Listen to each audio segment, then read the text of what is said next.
SDM madam scooty पर सवार होकर अपनी बहन की शादी में जा रही थी। रास्ते में दरोगा ने रोका और थप्पड़ मार दिया। एसडीएम मैडम काजल मिश्रा स्कूटी पर सवार होकर अपनी बहन की शादी में जा रही थी। ना ही कोई सरकारी गाड़ी, ना कोई सिक्योरिटी, बस एक आम लड़की की तरह सलवार कुर्ता में स्कूटी चलाते हुए वह जैसे ही हाईवे पर पहुंची, सामने पुलिस की बैरिकेडिंग दिखी। सड़क पर कुछ पुलिसकर्मी खड़े थे और बीच में दरोगा राजेश यादव। उसने हाथ के इशारे से काजल को रुकने को कहा। काजल ने स्कूटी साइड में रोकी। दरोगा रौब के साथ बोला, कहाँ जा रही हो? काजल ने शांत लहजे में कहा, मेरी बहन की शादी है, वहीं जा रही हूँ।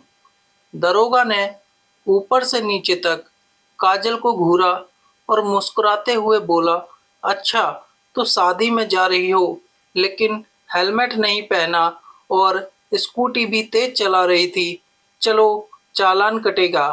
काजल ने जवाब दिया, सर मैंने कोई नियम नहीं तोड़ा है।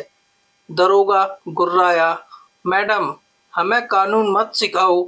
उसने सिपाही की ओर देखा और फुसफुसाया, सीधे से नहीं मानेगी, तरीका सिखाना पड़ेगा। अचानक उसने काजल के गाल पर जोरदार थप्पड़ मार दिया। काजल का सिर झटका, लेकिन उसने खुद को संभाल लिया।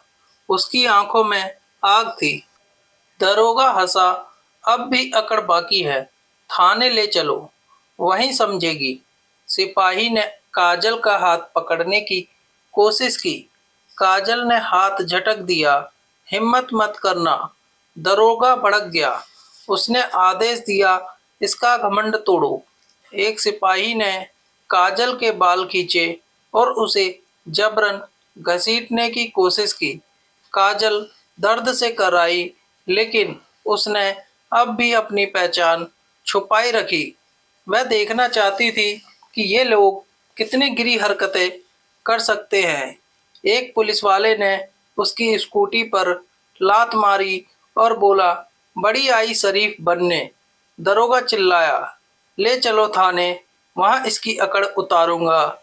काजल को जबरदस्ती थाने ले जाया गया। थाने पहुंचते ही दरोगा बोला, चाय पानी लाओ, एक स्पेशल केस आया है।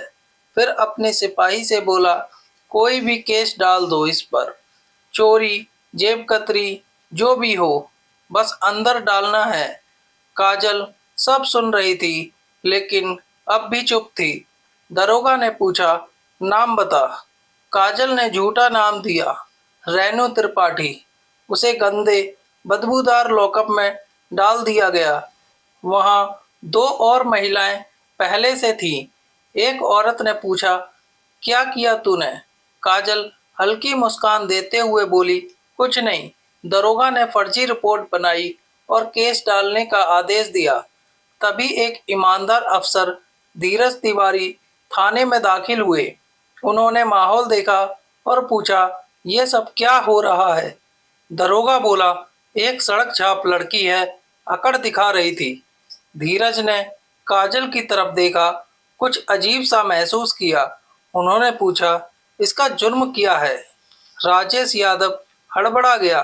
धीरज बोले, इसे दूसरी कोठरी में डालो, मैं देखता हूँ कौन है।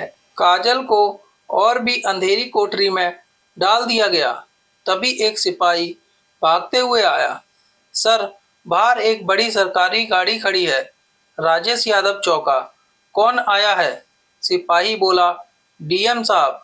डीएम साहब गुस्से में थाने में दाखिल हुए। राजेश यादव, ये क्या हो रहा है?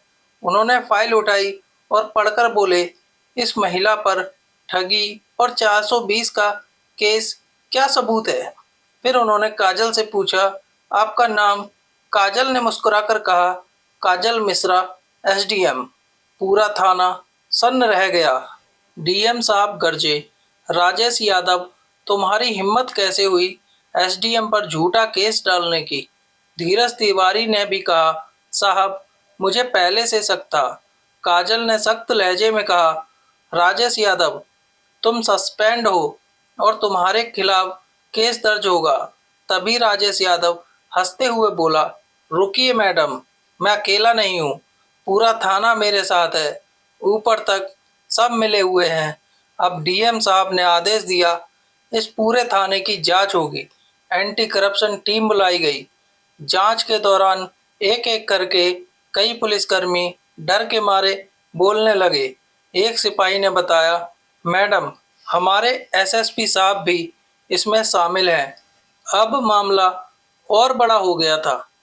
डीएम ने आदेश दिया, पूरा थाना तत्काल सस्पेंड किया जाता है। थोड़ी देर में एसएसपी साहब खुद थाने पहुंचे। काजल ने उनके सामने भ्रष्टाचार की फाइल रखी। अब आप भी नहीं बच सकते। डीएम साहब ने आदेश दिया, एसएसपी को गिरफ्तार करो। अब पूरा सिस्टम हिल चुका था। मुख्यमंत्री ने राज्य भर में भ्रष्ट अधिकारियों के खिलाफ सख्त अभियान शुरू करने का आदेश दिया। 30 से ज़्यादा पुलिस अधिकारी, 10 से ज़्यादा आईएएस अफसर और कई राजनेता गिरफ्तार किए गए। एसडीएम काजल मिश्रा ने दिखा दिया कि अगर नीयत साफ हो तो पूरा सिस्टम बदला जा सकता है। अगर आपको यह वीडियो पसंद आया हो तो वीडियो को लाइक करें, शेयर करें और चैनल कहानी के सुर को सब्सक्राइब करें। कमेंट करके ज़रूर बताएं कि काजल मिश्रा की ईमानदारी आपको कैसी लगी। धन्यवाद।